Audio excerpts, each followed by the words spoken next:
I really don't know what I would do if I didn't have some work that I had to get to.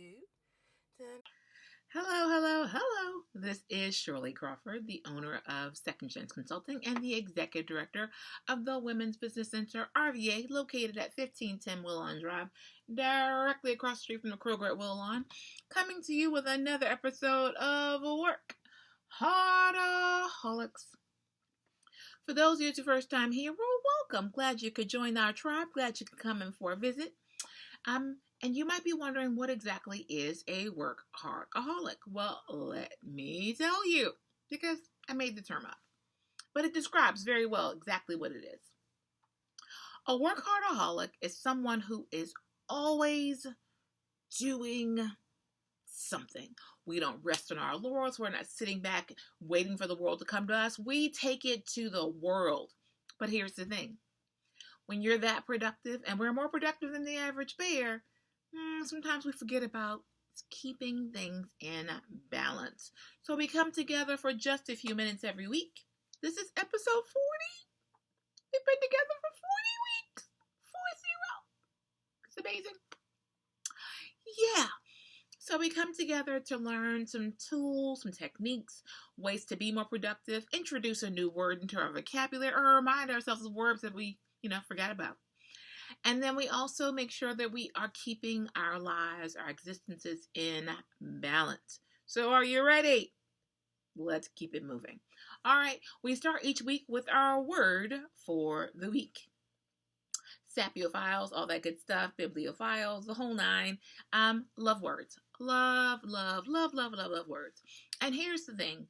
When you're trying to have communication, it means a lot to know that everyone is using the words in the same way. I mean, beyond colloquialisms, beyond slang, like, what does the word mean? Like, you're saying this to me. What picture do you think you're painting? To make sure that we're all on the same page. So we take a moment to make sure that we understand each other. And so, this is Easter weekend. So yesterday was Good Friday for me. I don't know when you're seeing this, but for me right now. So it's Saturday. Normally I come out on Sundays, but tomorrow it's Easter, Resurrection Sunday.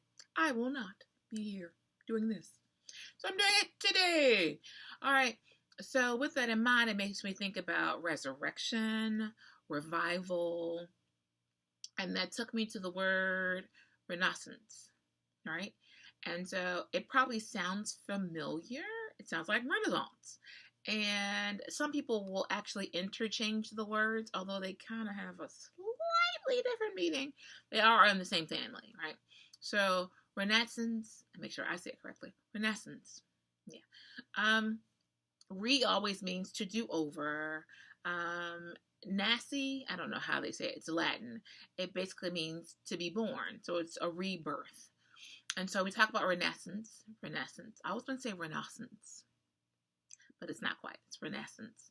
And it means to take something that was dormant and bring it back to life again. All right? Renaissance itself actually refers to artistic movement. So to bring arts back in some way, shape, or form, which we can use a renaissance of that as well in this day and age. Especially as they're taking it more and more out of schools where kids need it more. But anyway, but talking about that rebirth from being dormant, right now in particular, in addition to it being Resurrection Sunday tomorrow and it being Easter and that whole resurrection, right now with everything that's happening, with everyone being quarantined, it's a great time for you to think about those things you allowed to become dormant. You've been so busy being the mother, the sister, the aunt, the cousin, the husband, the boss, the CEO. You're filling all these roles for people, but you've allowed your dreams, your aspirations to basically die. And so they've just been lying there waiting for you to remember who you are and what you wanted with your life and what you wanted for yourself and even what you want for your business and what you want for your family and what you want for your relationships. It's time to resurrect that. It's time for a renaissance. Renascence. I'm trying to tell you, I want to say a renaissance so badly. Incorrect. All right, so it's time for that rebirth. It's time to take that thing that you've allowed to lie dormant and bring it back to life again. That's actually taking me into my work hard, play hard moment. I'm not ready for that yet, so let's move it along. But that does take me to my time tool technique for the week.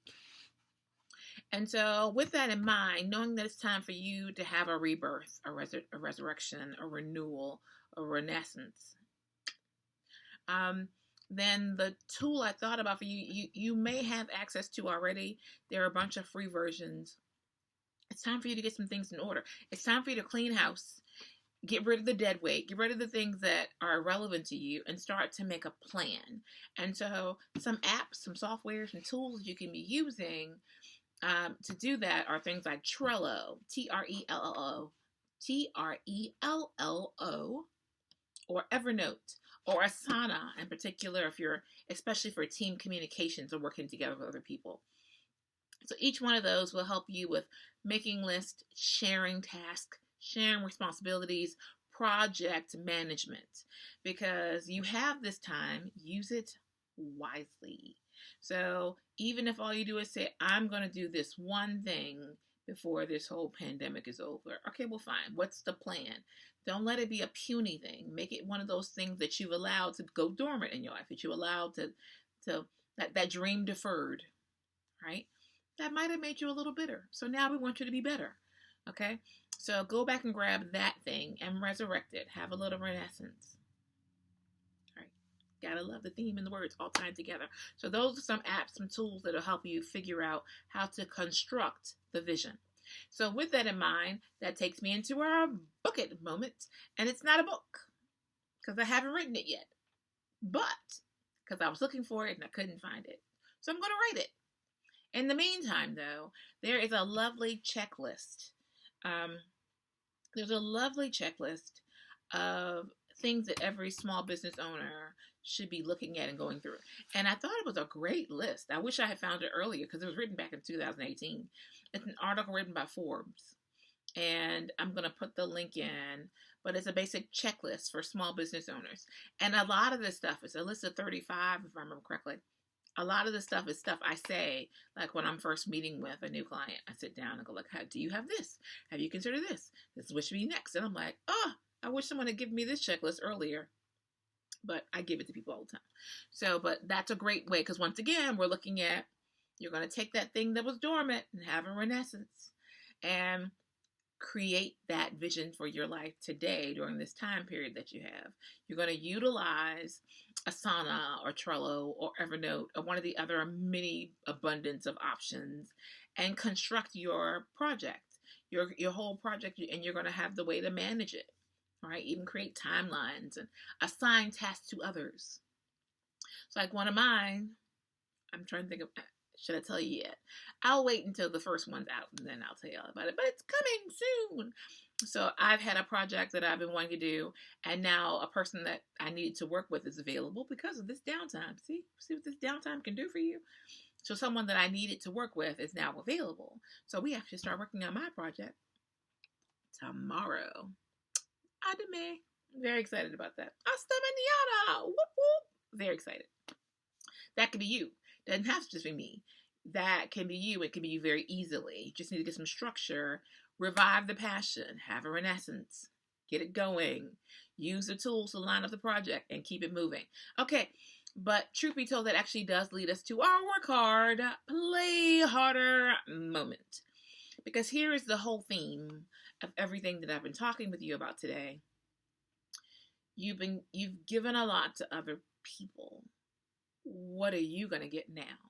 So it's great to be a loving, caring citizen of your community. It's amazing and it's wonderful. I say a lot of the time, I am my worst client, and I need to be a better consultant to me as a client. I'm willing to bet money that it's the same for you. Like, I help other people multiply their businesses, and I haven't given my business as much attention. So that's what's going to happen now. So I'm all for the rebirth, the renewing, the redefining, and finding the beauty in what I already have. And so I hope you too will embark upon your renaissance starting now. So, happy Easter. Have a wonderful weekend. As I always say, live better, do better, please be better, and happy entrepreneuring. Ta-ta. Episode 40. Don't forget to like, comment, share, subscribe. Like, comment, share, subscribe. Tell a friend. See you next time. Bye-bye.